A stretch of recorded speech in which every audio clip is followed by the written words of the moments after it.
Assalamualaikum warahmatullahi wabarakatuh. Jumpa kembali dengan Nandang Suherman. Kita akan ngobrol seputar anggaran publik yang hubungannya dengan pilkada. Kenapa? Itu karena sangat erat dan itu sangat terkait sekali, tetapi sering dilupakan orang. Sekarang itu kan sedang musim-musim pilkada, tandanya itu dengan banyaknya poster, baliho, spanduk, dan slogan-slogan hampir di seluruh daerah di Indonesia ini, termasuk di daerah Anda lah, ya di kampung, sudah mulai masuk gambar, baliho, dan macam-macamnya dengan berbagai jargon, dan ada foto-foto orang yang ditampilkan para politisi tentu saja, yang berharap supaya dipilih pemilih, yaitu kita sebagai warga negara. Nah, yang seringkali kita lupa bahwa apa yang dijadikan slogan, jargon, dan macam-macam itu janji-janji, termasuk juga yang lebih tingginya visi misi, itu mereka jarang menghitung dari kemampuan uang yang ada, yang nanti akan membiayai apa yang dijanjikan itu. Nah, seringkali itu mereka lupa, karena antara yang nyusun visi misi, yang nyusun jargon, dan nyusun yang lain-lain itu, mereka buta terhadap kemampuan keuangannya.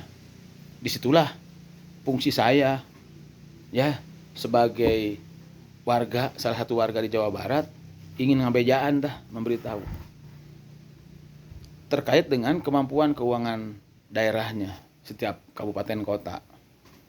Dan ini sudah diketahui dan sudah diumumkan oleh pemerintah dengan istilah, ada kategorisasi, istilah kapasitas fiskal daerah. Di kita itu sekarang di Indonesia itu ada 5 kategori. Satu, daerah yang punya kapasitas sangat tinggi. Yang kedua, tinggi. Yang nomor 3-nya sedang. Yang nomor 4-nya rendah. Dan nomor 5-nya sangat rendah. Nah, nanti kita cek tuh, daerah Anda itu masa kategori yang mana tuh, karena ada itu peraturannya di PMK, Peraturan Menteri Keuangan. Kalau tidak salah PMK-nya tahun 2022 juga ada tuh, ya, tentang kapasitas fiskal. Nah, yang saya ingat misalnya di Jawa Barat yang termasuk tinggi itu diantaranya Depok, kayak gitulah ya. Bandung, kota Bandung, Kabupaten Bandung. Kalau yang sedang-sedang itu diantaranya Purwakarta, gitu ya. Kalau yang rendah ini, ada yang rendah itu Subang, diantaranya yang dekat-dekat aja, saya yang ingat. Ada yang sangat rendah, yang sangat akrab, ya tempat tinggal saya, itu Sumedang. Jadi kategori Sumedang itu sangat rendah kapasitas fiskal daerahnya menurut PMK yang sudah dihitung oleh mereka. Disitulah. Apa sih rumusnya yang disebut kapasitas fiskal teh? Kapasitas fiskal itu sederhananya gini, uang yang dia dapat, yang nanti akan dibelanjakan menjadi program kegiatan daerah, itu sumbernya ada yang dari pusat, ada yang dari provinsi, dan ada yang dari daerahnya sendiri. Dari pusat itu yang disebut dengan transfer pemerintah pusat ke daerah, kabupaten kota, TKDD singkatannya. Dari provinsi bantuan keuangan atau bagi hasil, transfer dari provinsi ke kabupaten kota. Dari kitanya nih, dari daerah kabupaten kotanya adalah pendapatan asli daerah. Nah itu semua untuk melihat kapasitas fiskal itu dari sumber yang tadi itu, ada yang sudah ditentukan oleh pemerintah pusat maupun oleh beberapa provinsi untuk apa saja itu dibelanjakan oleh kabupaten. Ada yang tidak. Nah, yang sangat leluasa mah dari pendapatan asli daerah. Itu mah tergantung si kepala daerahnya, kabupaten kota, bupati wali kota. Namun namun potret hari ini ternyata ya di Jawa Barat itu masih relatif kecil PAD-nya itu. PAD-nya masih kecil, masih rata-rata ya kisaran di bawah 20%-an. Bahkan ada daerah yang PAD-nya di bawah 10%, gitu ya. Jadi bagaimana dia, bagi daerah yang seperti itu sangat tergantung terhadap apa? Pusat, sangat tergantung. Nah, nanti cek saja ya, nanti cek karena itu informasinya ada dan kita juga harus rajin membuka webnya, websitenya kita daerah, kita lihat. Jadi rumusannya, pendapatannya dari mana saja, ya provinsi sabaraha, pusat sabaraha, PAD-nya sabaraha. Yang sudah ditentukannya sabaraha, belanjana mana yang belum. Nah, bagi penerimaan dikurangi dengan belanja yang sudah ditentukan, itu ada sisanya. Itulah yang disebut dengan kapasitas daerahnya. Kapasitas daerahnya disitulah yang disebut nanti ada yang tinggi, sangat tinggi, tinggi, sedang, rendah, dan sangat rendah. Nah, bagi daerah yang sangat rendah, seperti Sumedang, ada lagi Kabupaten Tasik, itu kan sangat rendah tuh Kabupaten Tasik, Ciamis, sangat rendah, Cianjur diantaranya. Itu keleluasaan si kepala daerah yang terpilih nanti atau yang sekarang juga itu sangat rendah untuk menunaikan janji-janji politiknya.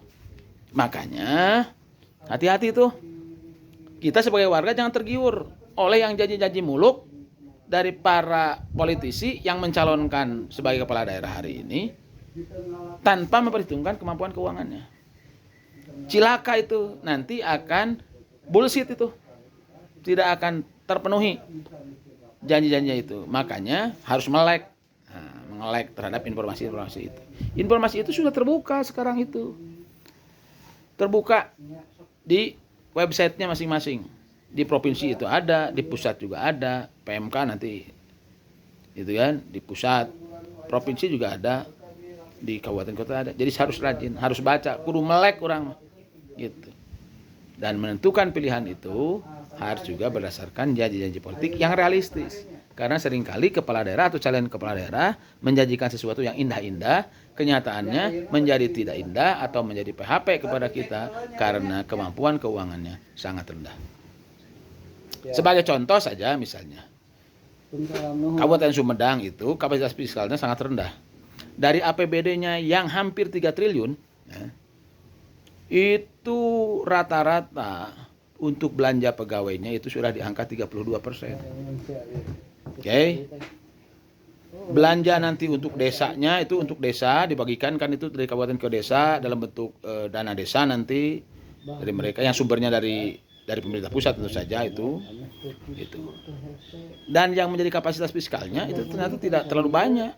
Dari 3 triliun itu hanya kisaran di 400 miliar.